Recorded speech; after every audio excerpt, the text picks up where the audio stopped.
Grila burgeris parastais. Šajā epizodē mēs jums pastāstīsim, kā pagatavot burgeru uz grila, kas ir dabisks un būs lielisks sabiedrotais jūsu draugu balītēs. Mums būs nepieciešama meltā gaļa, kausētais siers plāksnītēs, salātlapa, tomāts un maizīte. Burgeru pagatavošanai izmantosim aptuveni 80% lielopu un 20% cūgaļu, ko samaisim kopā un pievienojam nedaudz sāli un piparus. Pēc tam veidojam gaisa plācenīti, kas ir aptuveni maizes lielumā. Pirms likšanas uz grila tajā iespiežam nelielu caurumiņu, lai gaļa neuzpūstos.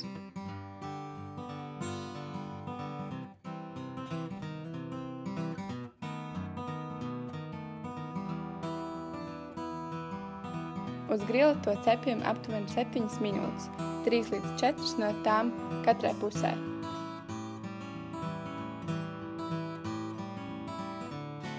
Kamēr gaļa cepjas uz grila, mums ir laiks sagatavot pārējās sastāvdaļas.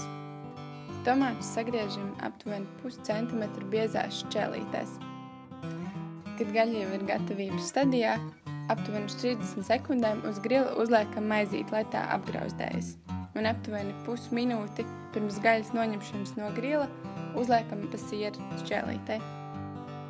Kad visas sastāvdaļas ir gatavas, varam sākt konstruēt pašu burgeru.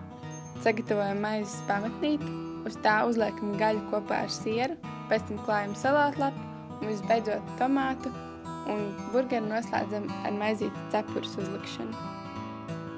Šī bija burgera parastā recepte, taču līdzīgi kā pīcis margarita, arī šo burgeru jūs mājās varat papildināt ar sastāvdaļām, kas jums garšo.